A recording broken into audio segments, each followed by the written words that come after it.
Ce qui se trouve sous nos pieds pourrait changer tout ce que nous pensions savoir sur l'histoire. Cachés sous la surface de notre vie quotidienne se trouvent des villes perdues, des trésors anciens, des artefacts mystérieux et des vestiges de civilisations oubliées qui attendent d'être découverts. Rejoignez-nous pour explorer certaines des découvertes les plus mystérieuses trouvées sous terre, y compris l'incroyable histoire d'un homme qui a déterré un bloc de métal dans le sol, qui a immédiatement fait pâlir les experts après une inspection plus approfondie. Numéro 1. Découverte romaine antique, un homme a déterré un bloc de métal dans le sol et lorsque les experts l'ont examiné de près, ils ont immédiatement pâli. Ce qu'ils ne savaient pas, c'est que sa découverte vaudrait plus d'un demi-million de dollars et réécrirait l'histoire.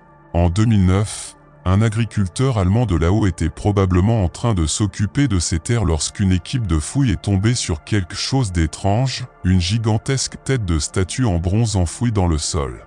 Ce qui ressemblait à un morceau de métal ordinaire s'est avéré être une partie d'une statue de l'empereur Auguste lui-même, souverain de la Rome antique. Mystérieux, non? Comment un artefact romain aussi grandiose s'est-il retrouvé si profondément dans la campagne allemande?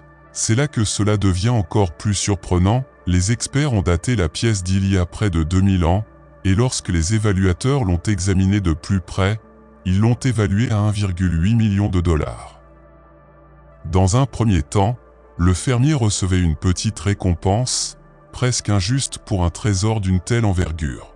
Avance rapide jusqu'en 2024, lorsqu'un tribunal allemand est finalement intervenu et a statué que l'agriculteur méritait bien plus, la moitié de la valeur de l'artefact, plus les intérêts. Numéro 2. En parlant de découvertes surprenantes, imaginez travailler dans un marais et trouver quelque chose de complètement inattendu. C'est ce qui s'est passé en 1950 près de Seaborg, au Danemark, lorsque deux frères, alors qu'ils coupaient de la tourbe, sont tombés sur ce qui semblait être une découverte récente, mais ce qu'ils ont trouvé s'est avéré être beaucoup plus ancien qu'ils ne l'avaient imaginé. Connu sous le nom de Tollenman, il était là depuis plus de 2300 ans. Grâce aux conditions uniques du marais, telles que la faible quantité d'oxygène et la présence de mousse, le corps a été préservé dans un état étonnant, permettant de voir avec une grande clarté les détails de son visage et de ses vêtements. Des études ont indiqué que la personne avait probablement entre 30 et 40 ans et on pense qu'elle aurait pu faire partie d'un rituel ou d'une coutume de l'époque, même s'il reste encore de nombreuses inconnues sur son sort. Aujourd'hui, l'homme de Tollen est conservé au musée de Silkeborg, où il continue de capter l'attention de ceux qui souhaitent en savoir plus sur sa mystérieuse histoire. Numéro 3. La dernière chose que la plupart d'entre vous voudraient déterrer, ce sont des cercueils, sans parler de dizaines d'entre eux, mais c'est exactement ce qui s'est passé à Philadelphie. En 2017, une équipe de construction travaillant sur un nouveau complexe d'appartements pensait avoir trouvé des ossements épars. En creusant un peu plus, nous avons découvert une surprise inquiétante, des cercueils entiers, soigneusement enterrés à seulement 6 pieds sous un parking. Puis ils en trouvèrent de plus en plus. Au total, 38 cercueils ont été mis au jour et les archéologues ont rapidement réalisé qu'ils avaient découvert une partie cachée de l'histoire coloniale de Philadelphie. Mais ces tombes n'auraient pas dû être là. Au milieu des années 1800, le cimetière de la première église baptiste, qui date de 1707, devait être déplacé au cimetière Mount Maria, mais apparemment quelqu'un a fait les choses à la hâte et les restes ont été laissés sur place, oubliés pendant plus d'un siècle. Désormais, les archéologues se lancent dans une course contre la montre et contre la neige pour récupérer chaque cercueil et chaque morceau d'histoire. Ce qui est mystérieux ici, ce ne sont pas seulement les corps oubliés, mais aussi les histoires que les squelettes peuvent raconter. Les chercheurs prévoient d'étudier les ossements pour découvrir des indices sur leur âge, leur état de santé et leur vie quotidienne dans la Philadelphie coloniale. Numéro 4. Fossile de baleine vieux de 34 millions d'années. Imaginez que vous vous promenez dans votre jardin et que vous trouvez un crâne de baleine vieux de 34 millions d'années. Cela ressemble à quelque chose d'un film, non? Eh bien, pour Lindsay Stallworth, 16 ans, cela s'est réellement produit alors qu'elle cherchait des dents de requin sur la propriété forestière de sa famille en Alabama, un passe-temps qu'elle pratique depuis des années. Lindsay et son professeur de biologie, Andrew Gentry, ont fait une découverte incroyable, des fragments d'os qui se sont avérés provenir d'une baleine préhistorique. Au début, ce n'était que quelques morceaux, rien de très inhabituel, mais à mesure qu'ils creusaient plus profondément, les choses devenaient plus excitantes. Ils ont déterré une partie d'une mâchoire puis une dent massive, révélant ce qu'ils avaient entre les mains, le crâne d'une espèce de baleine disparue, probablement apparentée au basilosaure ou peut-être à son plus petit cousin, le zéra. Ces anciennes créatures nageaient dans les mers peu profondes de l'Alabama il y a des millions d'années, certaines atteignant jusqu'à 20 pieds de long. Le mystère est que la majeure partie du squelette est encore enterrée et que les fouilles prendront des années. Pour l'instant, seul le crâne a été retrouvé, mais sa découverte dresse un tableau saisissant d'une époque où les baleines dominaient ce qui est aujourd'hui la terre ferme de l'Alabama. Lindsay, qui collectionnait autrefois des fossiles juste pour le plaisir, a désormais contribué de manière significative à la science. Numéro 5. Commençons par la nouvelle que dans le nord de la Pologne, près de Chameau, des archéologues ont découvert des objets en bronze et des restes humains datant de 2500 ans, jusqu'à l'âge du fer. Ces artefacts sont des vestiges de rituels sacrificiels pratiqués par la culture lusienne, qui habitait la région à cette époque. Le site est situé à proximité de la célèbre colonie fortifiée lusienne de Biskupin, qui est aujourd'hui une terre agricole. Au VIe siècle avant JC, c'était un lac. Dans l'Europe préhistorique, il était courant de déposer des objets métalliques dans des plans d'eau en guise d'offrande, et cette découverte représente le premier endroit en Pologne où des objets métalliques ont été découverts aux côtés de restes humains dans un ancien lac. Au fil du temps, le lac s'est transformé en tourbière, préservant dans son environnement anaérobie des artefacts, des ossements et des matières organiques rares comme des cordes et des textiles. Lors d'un récent labour, un groupe de détecteurs de métaux a trouvé des artefacts à la surface et a immédiatement alerté les archéologues de l'université Nicolas Copernic. Les fouilles ont révélé 3 groupes distincts d'objets, notamment des colliers torques, des bracelets, des perles en spirale, de grandes broches, des ornements de harnais de cheval et un collier unique décoré de pendentifs en forme de queue de poisson. Bien que la plupart des objets présentent le style lusien, certains montrent des influences et des citations de ce qui est aujourd'hui l'Ukraine. Numéro 6. Les restes d'Andy Algra, une comtesse de Laval du XVe siècle, en France, ont été analysés grâce à une nouvelle technologie. Ces restes ont été découverts en 1987 lors d'une fouille dans la chapelle du château de Laval, mais un détail important avait alors été négligé, les dents de la comtesse étaient maintenues en place avec du fil d'or. Il s'agit d'un détail de plus dans l'enterrement particulier de la comtesse, connue pour avoir été enterrée dans un cercueil en plomb à l'intérieur d'un sarcophage en bois, avec un cœur humain dans un petit coffre en plomb placé à l'extérieur du sarcophage. On ne sait pas à qui appartenait le cœur, car il ne comporte aucune inscription ni aucun matériau permettant de l'identifier. Les restes de la comtesse ont été embaumés avec une habileté experte. Bien qu'il soit possible que le fil d'or ait été utilisé pour maintenir ses dents en place après sa mort, les experts estiment que cela est peu probable. La comtesse souffrait d'une maladie parodontale, ce qui aurait provoqué le déchaussement de ses dents. Par conséquent, le fil aurait été une solution pratique, bien que probablement douloureuse, pour les maintenir en place toute la vie. Numéro 7. L'âge du naufrage d'Olorin est estimé à 3300 ans, même si personne ne peut le confirmer avec certitude. Elle est située au large de la côte sud-ouest de la Turquie et est considérée comme l'une des épaves les plus anciennes au monde, ainsi que l'une des plus riches. En 1982, des plongeurs turcs collectant des éponges ont découvert l'épave par accident, déclenchant une intense activité archéologique sous-marine. Parmi les découvertes figuraient de précieux lingots de cuivre et des récipients en céramique contenant des raisins et des figues. La conception du navire suggère qu'il provenait de Chypre, bien qu'il soit également possible qu'il soit d'origine cananéenne. L'épave contient si peu de bois que la datation au carbone est impossible. L'estimation de son antiquité provient donc d'un scarabée en or gravé du nom de la reine égyptienne Néfertiti. En raison de sa taille et du volume de sa cargaison, il est évident que sa perte aurait été dévastatrice pour ceux qui ont financé son voyage. Une étude de novembre 2022 a conclu qu'il y avait tellement de bronze à bord qu'il ne pouvait pas être destiné à un seul client, suggérant l'existence d'un réseau commercial complexe en Méditerranée à cette époque. De plus, il a été prouvé que 10 des lingots trouvés sur le navire provenaient d'une mine isolée en Ouzbékistan, ajoutant encore plus de mystère à cette histoire fascinante. Numéro 8. Un étrange objet en forme de crâne et un petit corps humanoïde momifié auraient été découverts dans une grotte du désert péruvien. Des analyses, notamment des tests ADN, seraient en cours. Bien que des doutes aient été soulevés quant à l'authenticité des découvertes, aucun détail spécifique n'a été révélé sur l'emplacement exact ni sur la personne qui les a trouvés.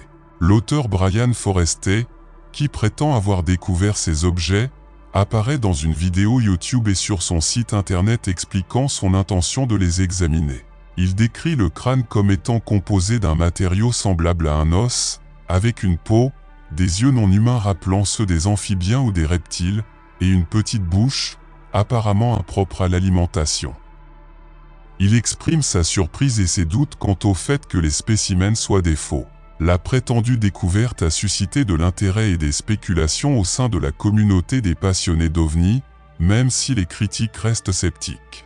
Forrester a fait face à une controverse dans le passé, notamment en ce qui concerne les tests ADN effectués sur des crânes allongés de Paracas, qui, selon lui, ne contenaient pas d'ADN humain, bien qu'il ait été confirmé par la suite qu'ils étaient entièrement humains. Ces nouveaux objets étranges seront soumis à des tests ADN et à des datations au radiocarbone dans des laboratoires renommés d'Amérique du Nord afin d'enquêter sur leur véritable nature. Numéro 9.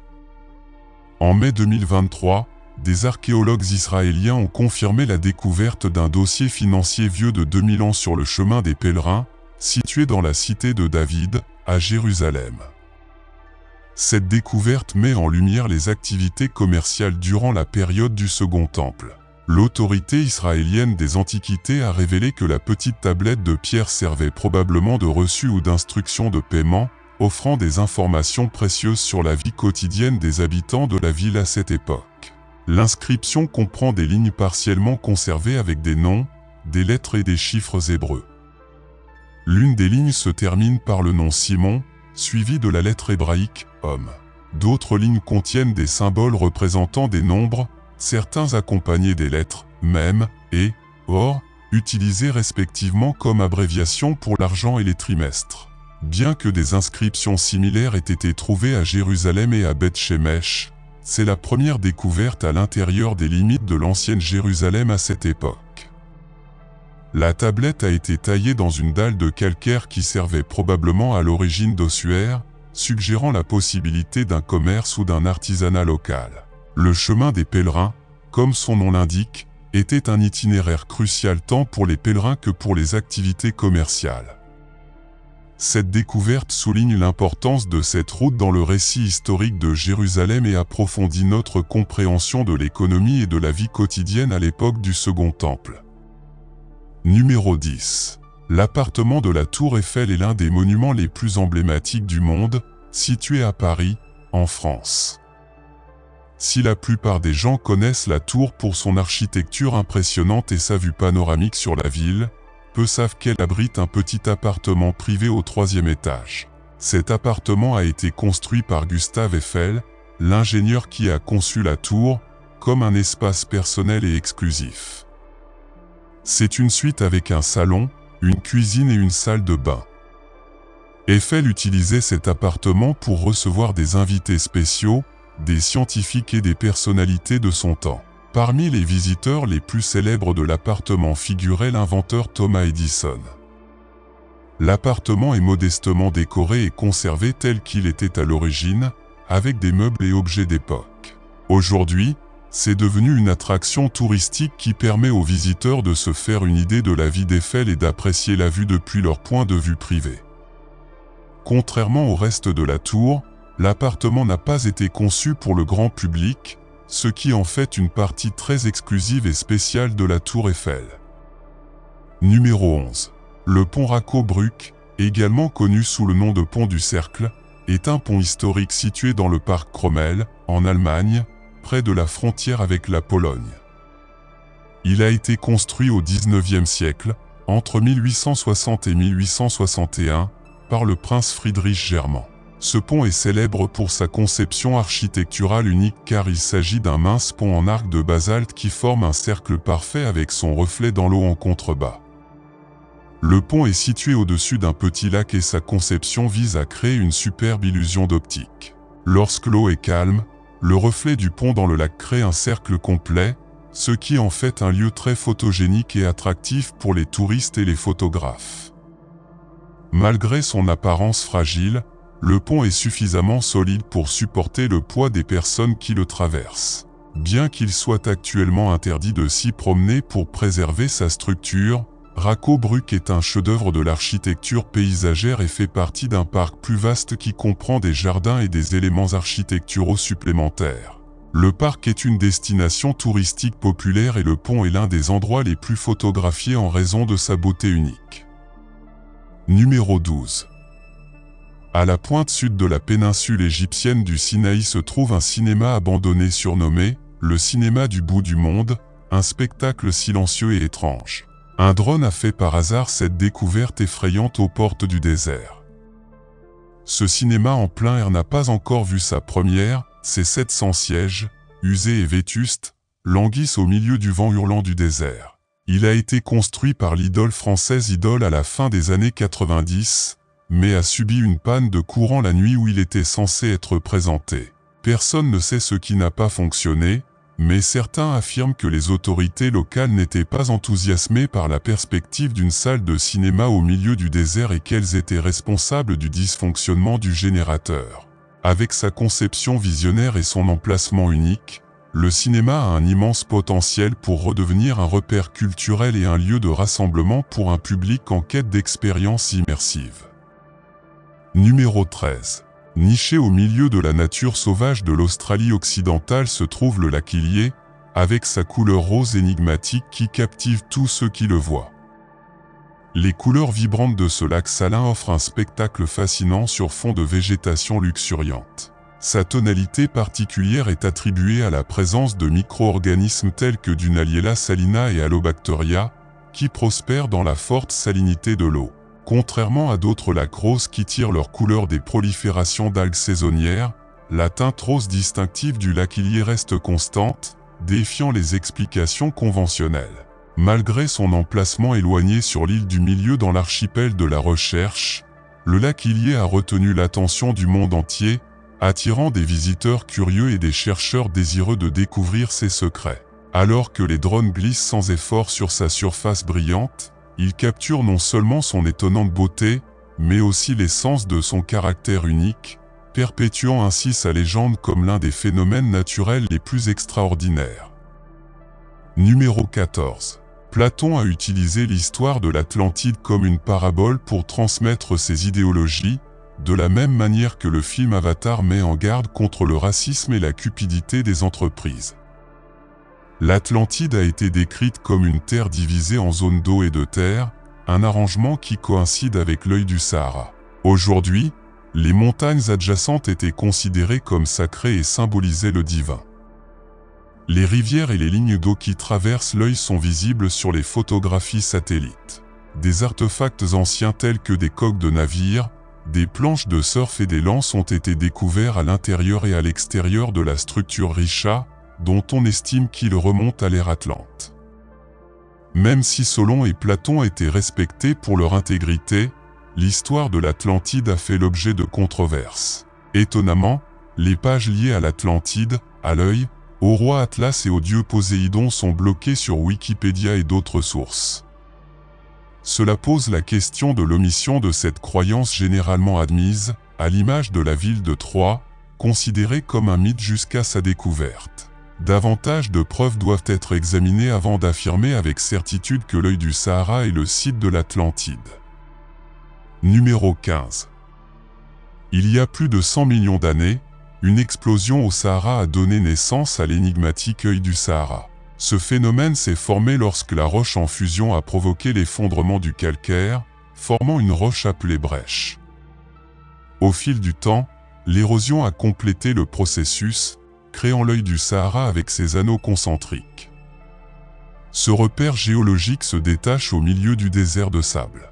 L'œil du Sahara a donné naissance à des théories intrigantes, comme la possibilité qu'il s'agisse du site de la légendaire Atlantide, une civilisation décrite par Platon. Les similitudes entre la structure de l'œil du Sahara et les descriptions épiques de l'Atlantide ont suscité des spéculations. Selon le récit de l'Atlantide, cette civilisation avancée a connu une fin tragique en raison de son arrogance et de ses conflits avec les Athéniens, au milieu de guerres et de catastrophes naturelles déclenchées par les dieux. L'Atlantide a sombré dans la mer et a disparu à jamais. Ces découvertes au Sahara continuent d'interpeller les scientifiques et nous rappellent qu'il reste encore beaucoup à apprendre sur l'histoire et la géologie de cette vaste région désertique. L'œil du Sahara est un témoignage impressionnant des événements géologiques passés et nous invite à réfléchir sur les mystères et les légendes qui persistent encore dans l'humanité. L'œil du Sahara, visible depuis l'espace, ressemble à une grande cible et a commencé à émerger lorsque le supercontinent Pangée s'est brisé. Différents types de roches, tels que les carbonates et le basalte noir, sont incrustés dans l'œil, à l'instar des formations rocheuses d'Hawaï. Si les origines de l'œil du Sahara restent mystérieuses, sa présence dans le désert fascine aussi bien les scientifiques que les explorateurs. Numéro 16. En 2012, un marchand de ferraille du Midwest a acheté un petit œuf d'or pour 13,02 $ dans un marché d'antiquités. Maintenant, vous vous dites probablement, mais c'est quand même une somme considérable, c'est un prix élevé, mais c'est un prix normal pour un œuf en or, rien d'extraordinaire. À l'origine, l'homme avait prévu de le faire fondre pour extraire l'or de l'œuf, mais ne trouvant pas d'acheteur, il a décidé d'abandonner le projet et de se contenter d'observer la pièce qu'il avait achetée. Cela a conduit à une découverte étonnante. Il a probablement remercié le ciel d'avoir étudié l'œuf avant de le fondre pour obtenir de l'or, car après tout, l'œuf s'est avéré être un œuf de Fabergé, l'une des pièces les plus prisées au monde. Finalement, la pièce a été confiée à des experts, dont Ken McCarthy, un expert Fabergé de la société de joaillerie londonienne BSKI. McCarthy a identifié l'artefact comme étant le troisième œuf de Pâques impérial, fabriqué en 1887 par le légendaire joaillier pour le tsar Alexandre III. L'œuf était un cadeau de Pâques pour la tsarine Maria Féodorovna, avec des pattes en forme de lion, des guirlandes dorées, des saphirs cabochons et un fermoir en diamant.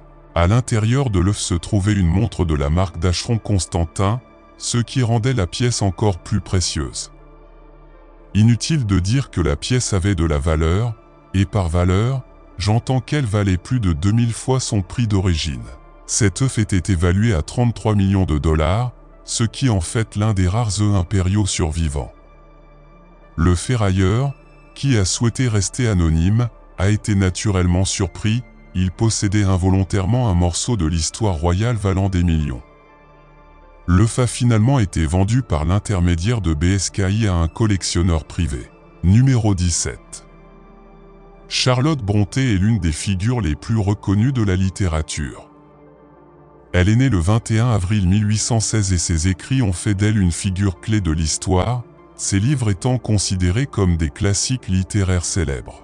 Qui aurait pensé que des décennies après sa mort, un souvenir de lui serait découvert dans un grenier banal d'un paisible village gallois? Une femme fouillant les affaires de son défunt beau-père est tombée sur une boîte métallique fermée.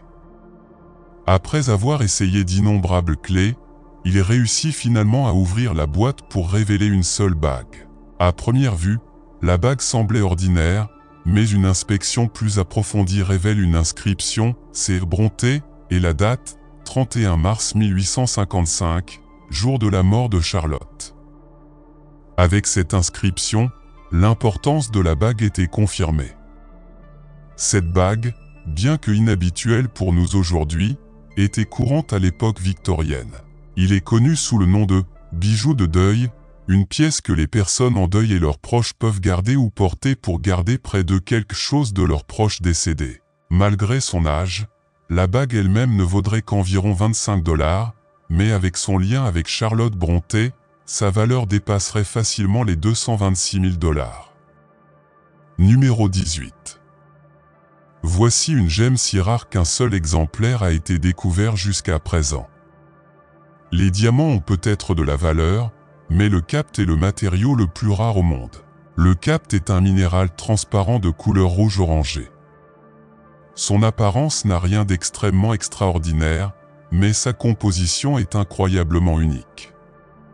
Sa formule comprend du bismuth, de l'antimoine et de l'oxygène, avec des traces de tantale.